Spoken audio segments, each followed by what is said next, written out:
आज की हमारी कहानी का नाम है एक खंडर।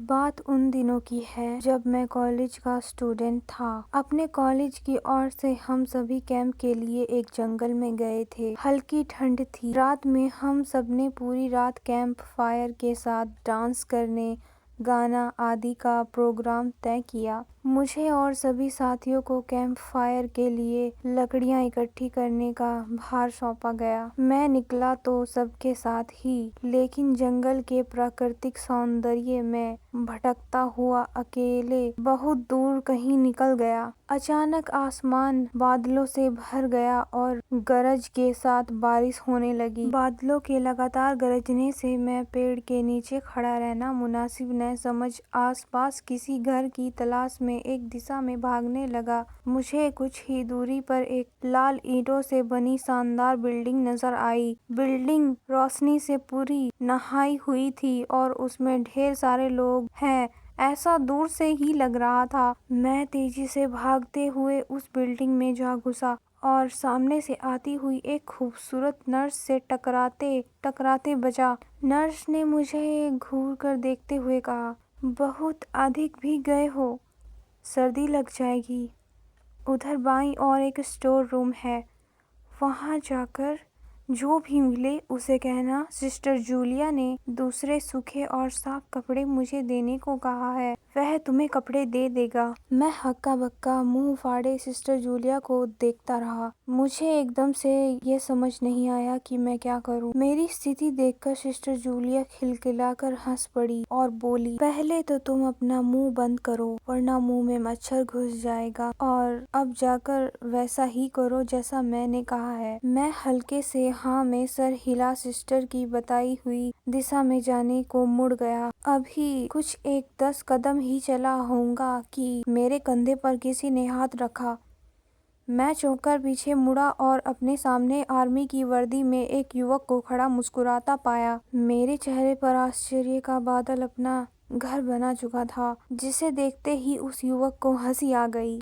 उसने धीमे किंतु दृढ़ स्वर में कहा, मैं कैप्टन विनोद हूँ और यह हमारे देश की आर्मी का हॉस्पिटल है। कैप्टन विनोद की बातों ने मुझे आश्वस्त किया। मैं अब धीरे धीरे सामान्य हो गया और मैंने कैप्टन विनोद को सिस्टर जूलिया की कही बातें बताई। सुनकर कैप्टन विनोद के चेहरे पर रहस्यमय मुस्कान फैल गई और वो बोले, तो सिस्टर जूलिया से भी मिल चुके? जी, क्या मतलब है आपका? कुछ नहीं, चलो मैं तुम्हें सूखे कपड़े देता हूँ, चेंज कर लो, नहीं तो सच में सर्दी लग जाएगी। और मैं कैप्टन विनोद के पीछे पीछे एक बड़े से कमरे में पहुंच गया। कमरे के चारों ओर हरे रंग के पर्दे लगे हुए थे। एक और बड़ा सा बेड पड़ा हुआ था और उसके सामने एक सोफा था। बीच में एक टेबल था जिस पर 2 ग्लास, एक बड़ी बोतल ब्रांड की और 1 या 2 पत्रिकाएं पड़ी हुई थी।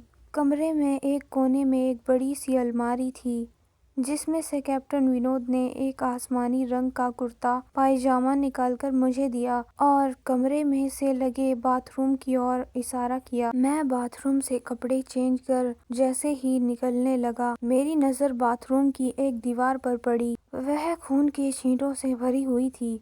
यह देखकर मैं घबरा गया और जल्दी से बाहर निकलने को मुड़ा कि बाथरूम में लगे आईने में खुद को देखकर चौंक गया। आईने में मेरा पूरा शरीर तो नजर आ रहा था, लेकिन मेरे शरीर पर से मेरा सर गायब था। अब मुझे डर लगने लगा और मैं हड़बड़ाकर बाथरूम से निकल गया। मुझे इस तरह बाहर निकलता देख कैप्टन विनोद ने हंसकर पूछा, क्या हुआ? अरे हाँ, तुमने तो अब तक मुझे अपना नाम ही नहीं बताया। कहाँ जाओगे? बाहर बहुत तेज बारिश हो रही है, लेकिन तुम जाना क्यों चाहते हो? अचानक यह मैं समझ नहीं पा रहा हूँ। कैप्टन विनोद, आपके बाथरूम की एक दीवार पूरी खून के छींटों से भरी हुई है और आपके बाथरूम में लगा आईना भी कुछ अजीब सा है। उसमें मुझे मेरा पूरा शरीर तो दिखाई दिया, लेकिन मेरा सर ही गायब था। मैं अब बिल्कुल भी नहीं रुकूंगा यहाँ, बारिश में ही भागता हुआ अपने कैंप तक जाऊंगा। रुको! तभी कैप्टन विनोद की कड़कती आवाज गूंजी, तो तुमने सब कुछ देख ही लिया? जी, क्या मतलब है आपका? मेरी आवाज में डर भर गया था। मतलब चाहो जो हो, तुम तब तक यहाँ से नहीं जा सकते जब तक मैं तुम्हें कुछ बता न दूं। क्या बताना चाहते हैं आप? जो आजकल कोई न जान सका, जो आज तक कोई न जान सका, वो मैं जानकर क्या करूँगा? प्लीज मुझे जाने दो। मैं डर से रुआसा हो गया। नहीं, बिल्कुल भी नहीं, और तुम्हें मुझसे डरने की भी कोई जरूरत नहीं। सैनिक सबकी रक्षा के लिए होते हैं। मैं भी तुम्हारी सुरक्षा ही कर रहा हूँ। कैप्टन विनोद के स्वर में कोमलता थी। आओ मेरे साथ, इस सोफे पर बैठ जाओ। मैं तुम्हें एक कहानी सुनाता हूँ। कहानी खत्म होते ही मैं तुम्हें तुम्हारे कैंप तक जीप से छोड़ आऊंगा। वैसे भी तुम अपने साथियों से काफी आगे निकल आए हो। वहाँ तक तुम अब चलते हुए शायद पहुँच ना पाओ। कैप्टन विनोद के स्वर में जाने कैसी आश्वस्ति थी। मैं जाकर उनके बगल में बैठ गया। कैप्टन विनोद ने कहना शुरू किया, दुश्मनों ने धोखे से हमारे अस्पताल को अपना निशाना बनाया। दुश्मन देश के 2 सैनिक हमारे सैनिक के वेश में एक हमारे ही घायल सैनिक को लेकर आए। वो घायल था और हमारे देश की सेना ने उसे बहुत ढूंढा लेकिन नहीं मिला था। शायद साजिश के तहत उसे घायल होते ही घुसपैठियों ने कहीं छिपा दिया था। अचानक अपने खोए सैनिक को अपने हॉस्पिटल में पा सभी खुश हो गए और बिना अधिक पड़ताल किए हॉस्पिटल के गेस्ट रूम में घायल को लेकर आने वाले छल वेशधारियों को ठहरने की इजाजत दे दी गई। अभी इस सैनिक का इलाज चल ही रहा था कि जोरों का ब्लास्ट हुआ और पूरा हॉस्पिटल एक पल में ही खंडर में तब्दील हो गया। लेकिन हॉस्पिटल तो अभी शानदार स्थिति में खड़ा है। मेरी बातों को अनसुना कर कैप्टन विनोद ने अपनी बात जारी रखी। कोई नहीं बचा उस ब्लास्ट में। दीवार पर पड़े खून के छींटे भी उसी ब्लास्ट में मारे गए हॉस्पिटल के कर्मचारियों के हैं। हाँ, पर यह हॉस्पिटल तो मुझे खंडर नहीं दिखता। जवाब में कैप्टन विनोद के चेहरे पर रहस्यमय भारी मुस्कान फैल गई और उनका चेहरा अजीब से भावों में भर गया। मैं उनके चेहरे को देखकर अंदर से दहल गया। फिर भी मैंने हिम्मत कर पूछा, आप उस ब्लास्ट में भाग कैसे गए?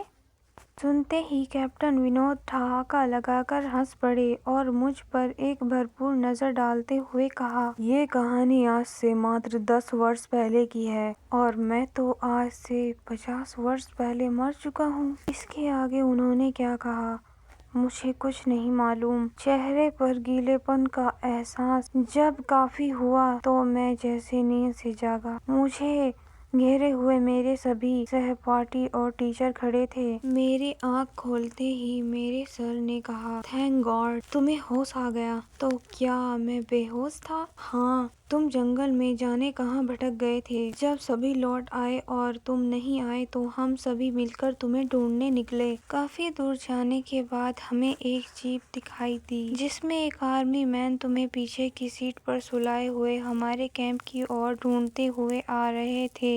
उन्होंने हम सबको भी अपनी जीप पर बैठाया और कैंप तक तोड़ा। हमने उन्हें काफी रोकने की कोशिश की लेकिन वो ये कहते हुए चले गए, अभी नहीं रुक सकता, एक जरूरी काम है। जब हमने तुम्हें बेहोश और उन तक तुम्हारे पहुंचने के बारे में पूछा तो वो बोले रमेश ही बताएगा और जो भी बताएगा वो सब अक्षर सच होगा। सबकी उत्सुक निगाहें अपनी ओर लगी देख मैंने धीमे स्वर में पूछा, क्या उनका नाम कैप्टन विनोद था?